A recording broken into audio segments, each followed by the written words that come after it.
this video, we're going to be covering the simulation and posting from inside the BobCAD version 32.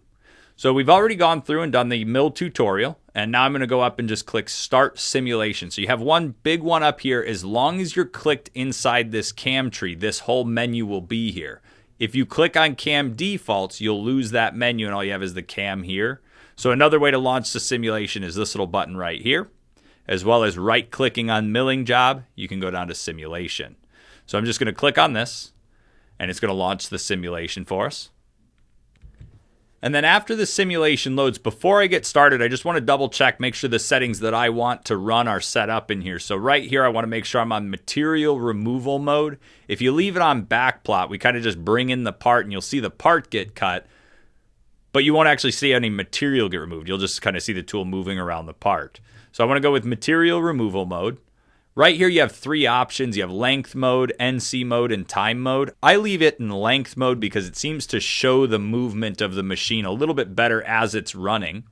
And then right here we have our workpiece stock, and this is just our focus. So either we have a workpiece stock, you might have a machine as well, or you'll have your tool right there. And this is just going to lock the tool as focus, and the part's going to move around. But I like to use the workpiece stock because it locks the part in position. We'll see the tool move around the part. Now right here's all our playback options. So we have run, fast forward, step forward, and that's just going to step line by line, block by block. And then you have next op, which is actually going to change the operation. Restarts to reset the whole thing. This is our simulation run speed. So I like to leave it a little bit above halfway. If you go too high, it seems like it jumps around. You will be running faster, but you can't really see what's happening. So right here's a pretty good spot. And if you go below the halfway point, it gets really slow. So if you're really trying to see something, bring it down to the left. Right here we have our fit option to fit it to the screen, as well as all of our different view options here. So we can just click all that. Go back to isometric. Right here's our visibility. This is what's showing on the part. So right here we have our toolpath. If we want the toolpath showing, we could say show me all of the toolpath and don't show me just a segment. That's just all the toolpath right there. And if we want to hide that toolpath, we can click on visibility and then click toolpath and it'll just disappear for us. Now another way to get around that so you don't have to turn this off every time is to go to this toolpath rendering option and change this from all op to current op. And then click it again and say show just a segment, and it's going to show just a small segment of that toolpath as it runs around. Now also with the visibility, you can tell it whether or not to show the tool. You can turn it transparent, or you can actually hide the tool completely. I'm going to show it. Right here we have the stock, and that's just this stock here. So with the options for that, you have show it as opaque, make it transparent, or hide it completely. So I'm just going to go turn that back on so we can see something get cut. And there's our part. Now over here on the right, we have 10 different tabs, and they all have different jobs. The first one's the move list, and the move list shows us just the movements that the tools are going to be making inside the simulation here. This has not much to do with the G code. And then right here, you then have your tools or your ops right there. Now the next tab over is the analysis. And this one you'll get a better view of when you have your toolpath fully showing. So I'm going to turn my ops on, and we'll see that we have this blue toolpath down the side here. Now that blue toolpath is for the 3-inch face mill. Any of this green toolpath will be for the 1/2-inch ball. And so it's just color coding the toolpath to tell us what the tool is doing when it's running that. So I'll go ahead and hide that. Next to that, we have our statistics tab, and this is where you're going to see feed rates show up. And if you scroll down, you'll have the position of the tools as well as the operations, where you can see the operation time. And if we scroll down a little bit more, we can actually see the total machining time in here. So at the feed rates I'm currently running, this is going to be a 1 hour, 6-minute part. But I didn't set up any feed rate, so some of them might be a bit slow. Right here, we then have our machine, which is really nothing too important. It's just how the virtual machine is built here in BobCAD, so we could ignore that. And then right here's our simulation tab. So this allows us to go in and tell it to stop on any tool changes or operation changes or any new chip detection. So you can actually change how it runs and where it runs. Then right here we have our report tab. Now this is going to show us any collisions on the part that might be happening as the tool runs around. Right here we have our cut sim tab, so this is where we see our quality. This is kind of what we're checking against to find any gouges or any problems with the job. It's also where we can go to save a piece of stock. So if you run your part and it looks good and you want to use that piece of stock for maybe a piece of operational stock, you can actually save the stock right from here as an STL file, and you can reload it as another piece of stock later on. Right here, we then have our analysis tab for this one. Now, this is the part analysis. So what's going to happen with this one is as the tool cuts around, it's going to change the color of the part based on what tool is cutting. So this 3-inch face mill is going to leave this bluish color. And when we get into the 1/2-inch ball after this, it's going to change to this greenish looking color. So we'll let this continue running, getting about halfway there.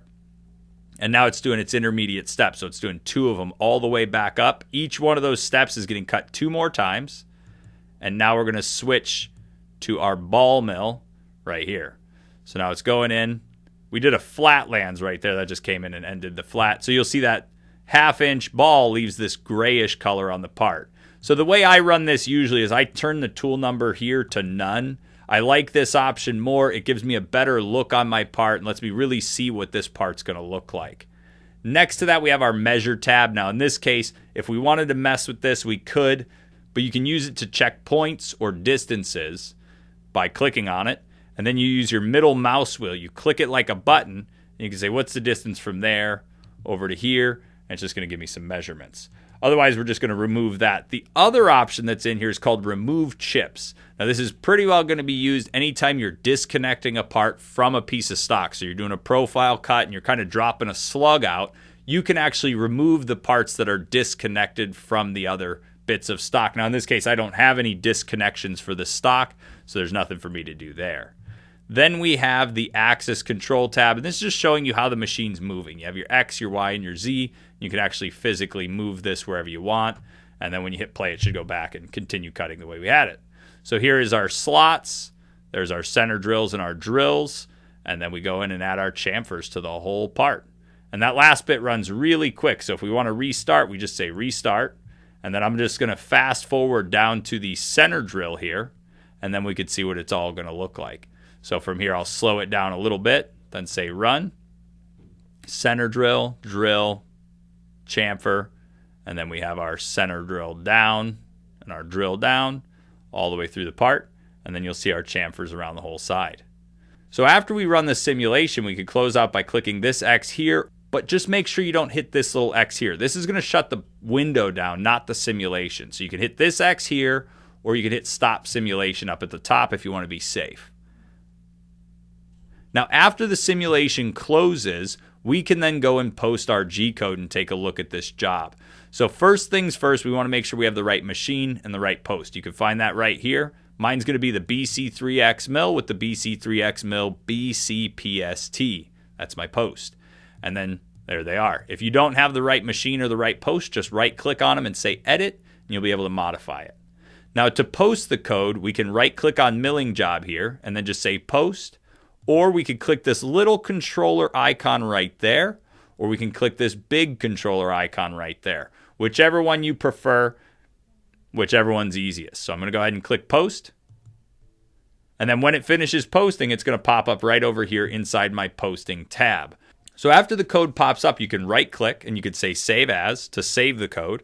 Or you can launch the code into Predator Editor, but this only happens if you have an older version of BobCAD loaded onto the computer and you have Predator installed with it. Or you can use the NC Editor. So all you have to do is click NC Editor. And so we're just going to wait for the NC Editor to load. And when it eventually loads, we can bring it in. And there is our G code right there. So it's all going to be color-coded for us all through there. Now the next step, if you have the Pro version of the NC Editor, you can change a lot of things. Now, everyone will have the ability to find and replace geometry or lines inside here. You can go to specific lines. You can resequence line numbers or remove any blank lines or spaces. You can actually update your feed rate and your spindle speeds right through here as well.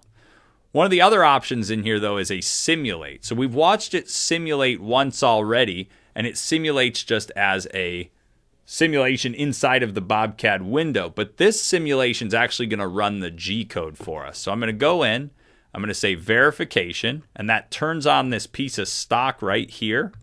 And then I like to turn off the axes and just turn on the coordinate systems.